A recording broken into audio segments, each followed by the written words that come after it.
On se retrouve à nouveau pour le JT des régions. Bonsoir et bienvenue à tous. On va tout de suite à Parakou pour retrouver Silver Savy pour les nouvelles du Nord. Bonjour Silver.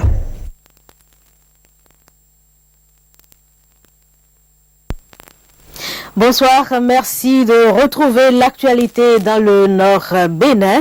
La journée de l'arbre, on en parle toujours et cette fois-ci, ce sont les jeunes de Kilibo qui ont procédé au reboisement de leur localité. Ils ont également eu droit à une conférence débat sur l'importance et les bienfaits de l'arbre. Michel Dakou et Wakil Taïro pour les détails.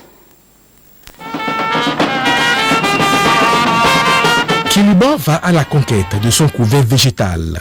La jeunesse de cette localité marque d'un saut spécial la journée de l'arbre. D'abord, une marche plan en main, une conférence débat sur l'importance du reboisement, puis la mise en terre de plants. L'arbre est une richesse périssable, mais c'est une richesse vitale. Et quand on observe aujourd'hui ce que les collines sont devenues, en ce qui concerne, nous sommes pratiquement les premiers producteurs du charbon. Et vous savez que la production du charbon est dévastatrice pour notre faune, notre forêt. Vu l'importance de l'arbre dans la vie, nous ne pouvons pas rester à l'image. Et c'est la raison pour laquelle, c'est cette raison qui a motivé la jeunesse. Et comme ça, elle a décidé vraiment de notifier cela par sa volonté vraiment.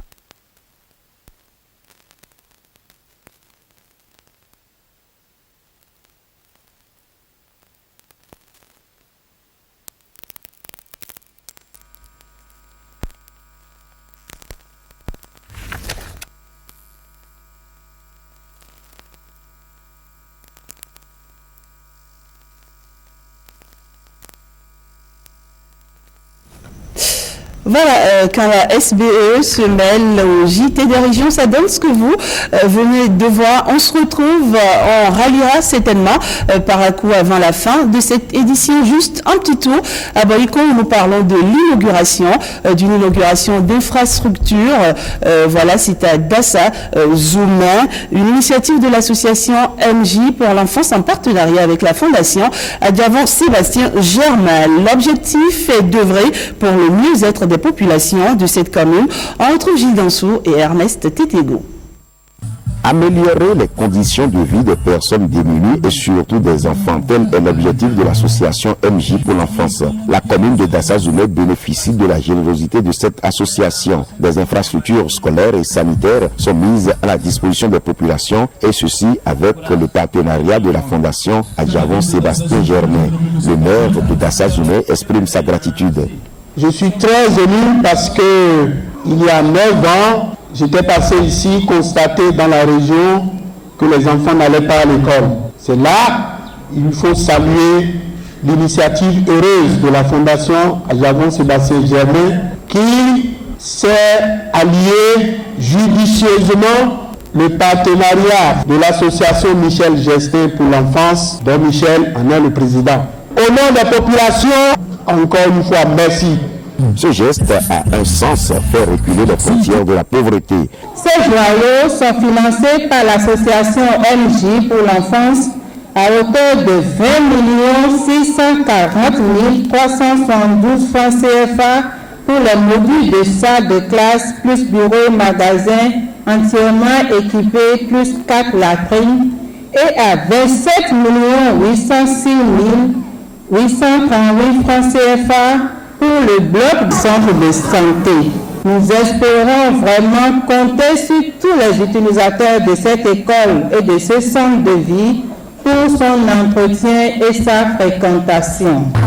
C'est du bonheur de vous apporter le moyen d'avoir une éducation normale. Quand on est dans de bonnes conditions, donc des élèves soient présents, ça permet aussi de faire grossir le nombre de potentiels. Et encore merci de votre accueil. Les bénéficiaires sont tout heureux. C'est un acte louable et salutaire qui nous rend joyeux et heureux car il y a quelque temps c'était sous des hangars et sous des arbres à palabres que nos apprenants recevaient leurs enseignements. Nous vous en remercions infiniment. Ils promettent ainsi en faire bon usage. Et sachez que le ministère de la Santé se soucie de l'accès aux soins de santé de qualité par les plus pauvres. Au cours d'un atelier tenu ce mardi à Grand Popo, les cadres du ministère ont procédé à la validation du guide de prise en charge des indigents. Cyprien Lokossou et Évariste Zomaro. L'État béninois a l'obligation de prendre en charge les prestations dont bénéficient les populations les plus pauvres lorsque celles-ci viennent se faire soigner dans les centres de santé publics. C'est un programme qui est réglementé dans un document dénommé Guide de prise en charge des indigents. On sait qui est pauvre. Et ceux qui sont pauvres, ils auront des cartes biométriques comme les cartes des élections là, avec leurs photos à l'appui. Il y aura la liste qui sera dans tous les centres de santé. Et une fois que ces personnes se présentent dans les centres de santé pour les cas de maladie, ils présentent leur carte biométrique. Et on a aussi la possibilité de regarder dans les listes des ménages les plus pauvres pour les identifier et les prendre en charge gratuitement. Le guide de prise en charge des indigents est élaboré après une enquête bien menée dans les 8 zones sanitaires du Bénin.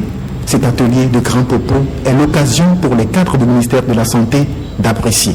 Cette rencontre nous permettra de faire la revue détaillée des différentes étapes du processus de prise en charge des pauvres extrêmes, de proposer un modèle amélioré des processus de facturation et de remboursement des soins prestés en faveur des plus pauvres en collaboration avec l'Agence nationale d'assurance maladie.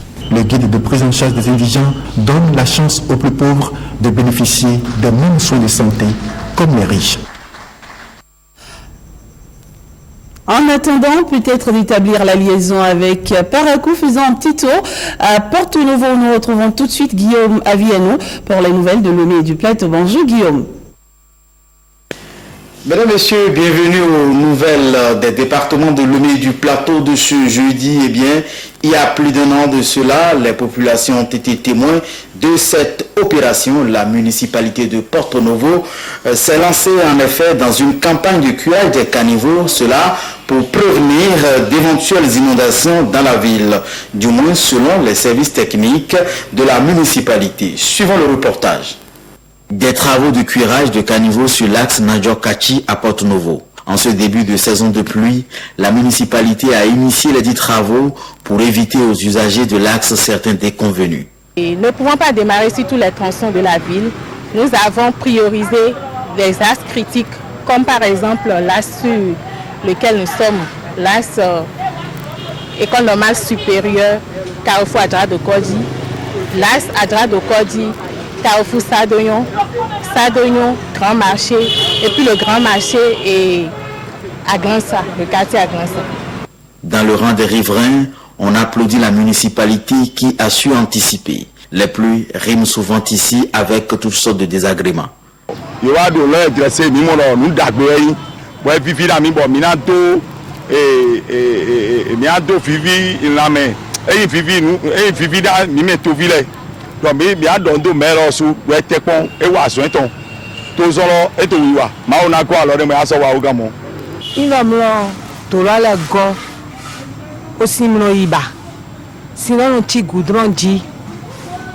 Bon, secondo, ici nous avons goudron dit to vile no profiter no Congo demain. Bon, donc to là le pot carron. Bon, il y a mon dollar to hun. Pour le pot no jano dollar mais où ils ont signé l'homme yi. Pour la population, les travaux de curage de caniveaux devraient être réguliers.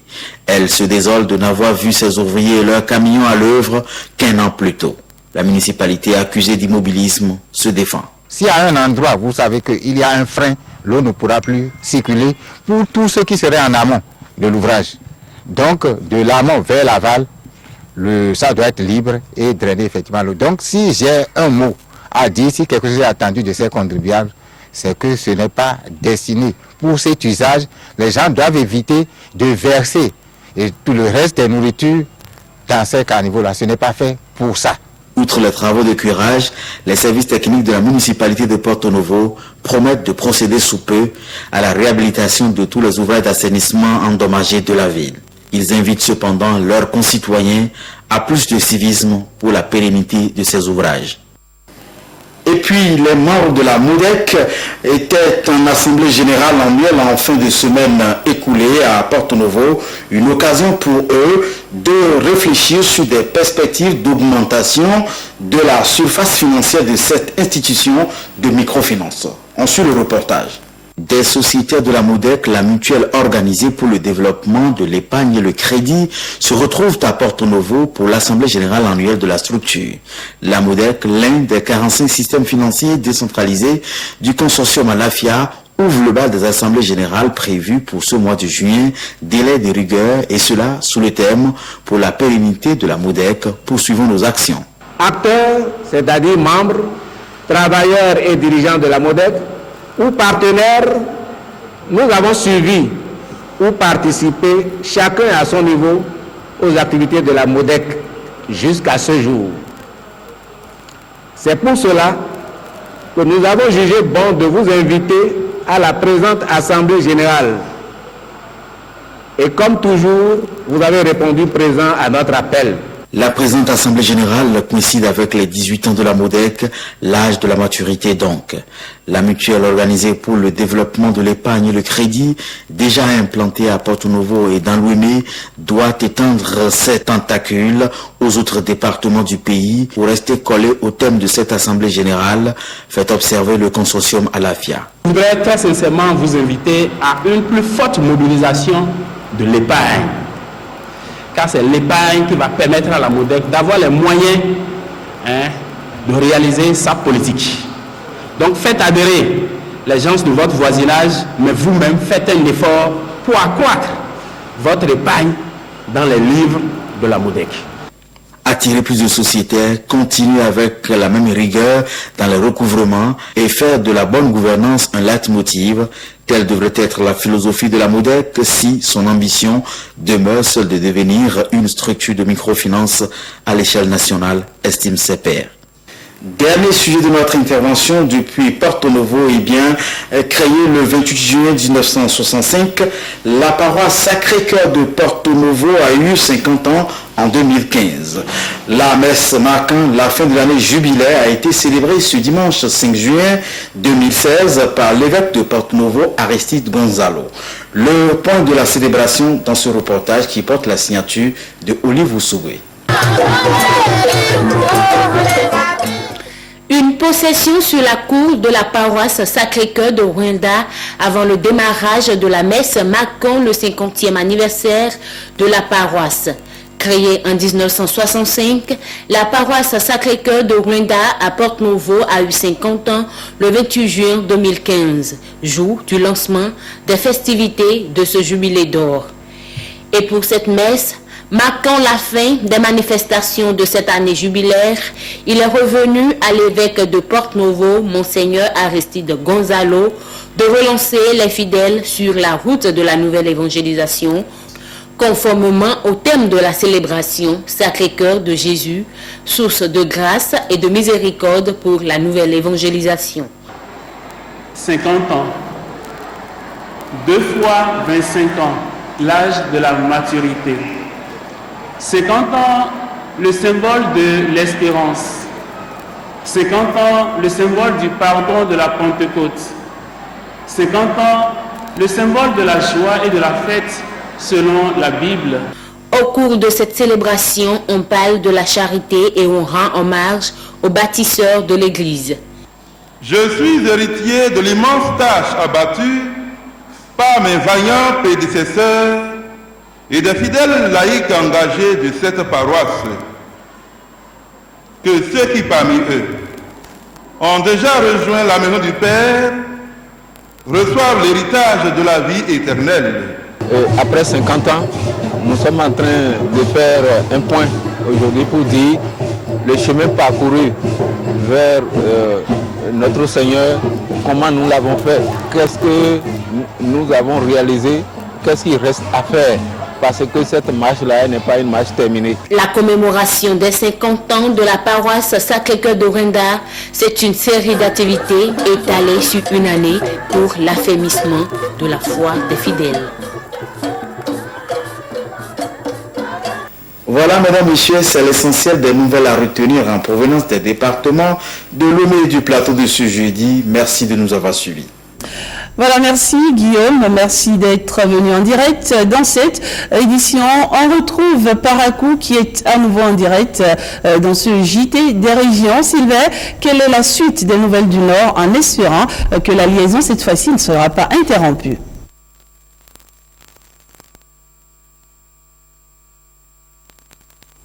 Merci de nous retrouver. C'est la période du jeûne musulman et l'une des obligations pour un mois de Ramadan réussi, c'est bien l'aumône. Et justement, que dit le Coran à ce sujet et quelle récompense pour celui qui la pratique? Élément de réponse à travers cette interview réalisée par Abdel Mamawakil.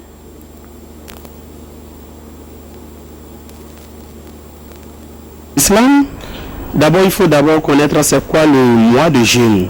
Parce que ce mois, c'est un mois de partage. C'est un mois de pardon. Et c'est un mois où tout le monde cherche la bénédiction de Dieu. Ce n'est pas une obligation, mais c'est insolent. C'est quelque chose que Dieu lui-même, il est content de ce que tu es en train de faire.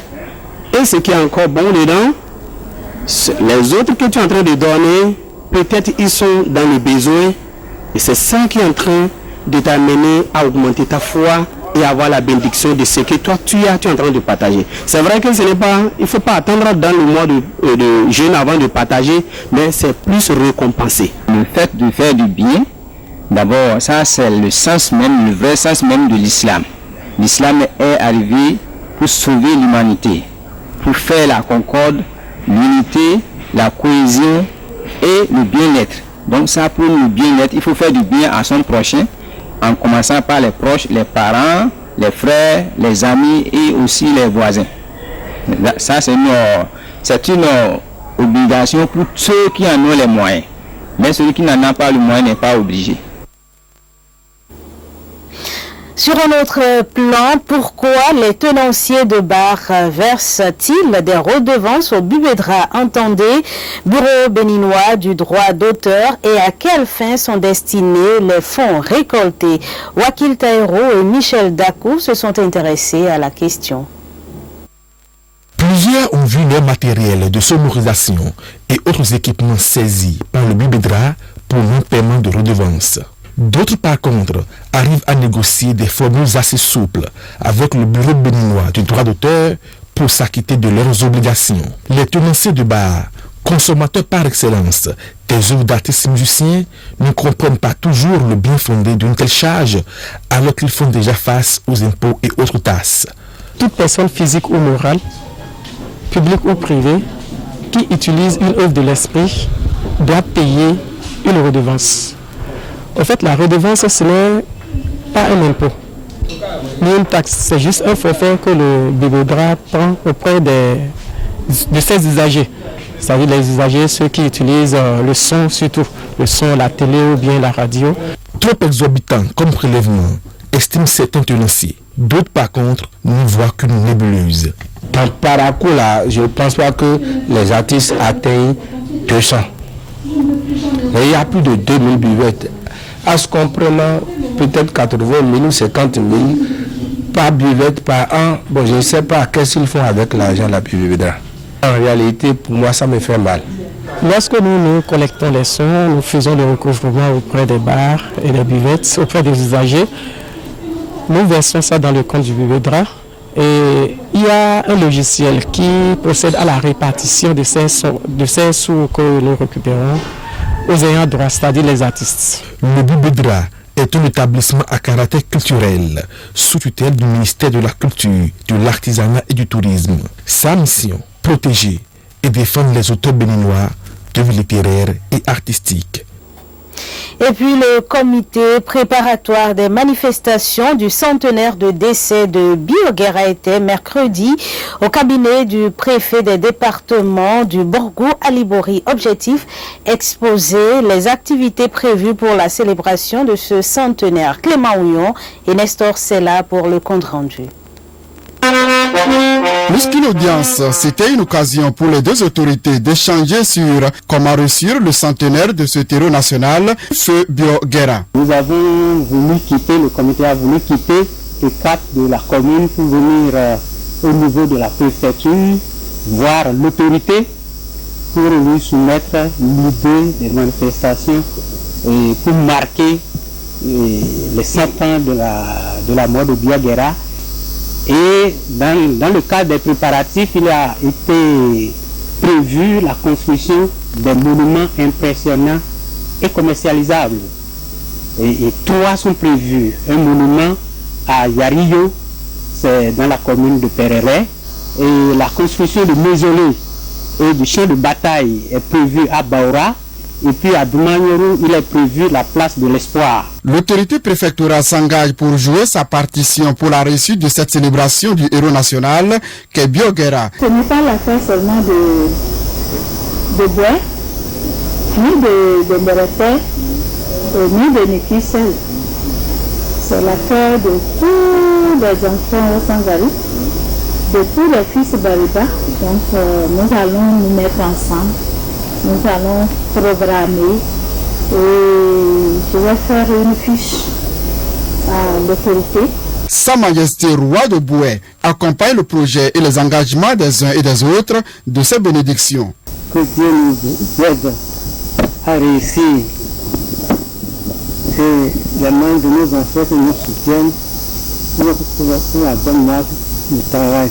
La délégation royale a profité pour porter officiellement à la connaissance des maires de Borgo Alibori, en séance avec le préfet, la nouvelle de la célébration de ce centenaire. La journée de l'arbre, on en parle toujours. Cette fois-ci, ce sont les jeunes de Kilibo qui ont procédé au reboisement de leur localité. Ils ont également eu droit à une conférence débat sur l'importance et les bienfaits de l'arbre. Michel Dakou et Wakil Taïro pour les détails.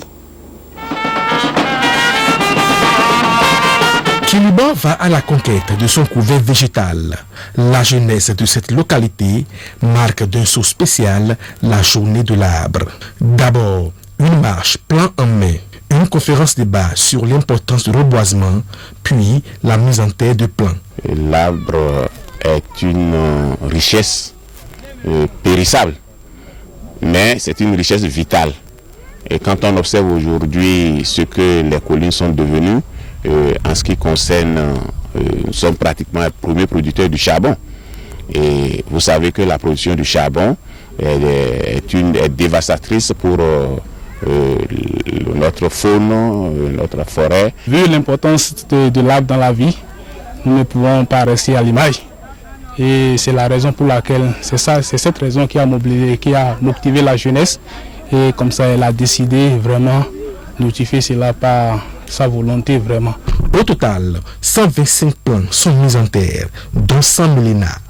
Site du reboisement, école-centre, école Olata et l'arrondissement de Kilibo. Pour le suivi rigoureux des plants, un comité constitué de jeunes est mis sur pied.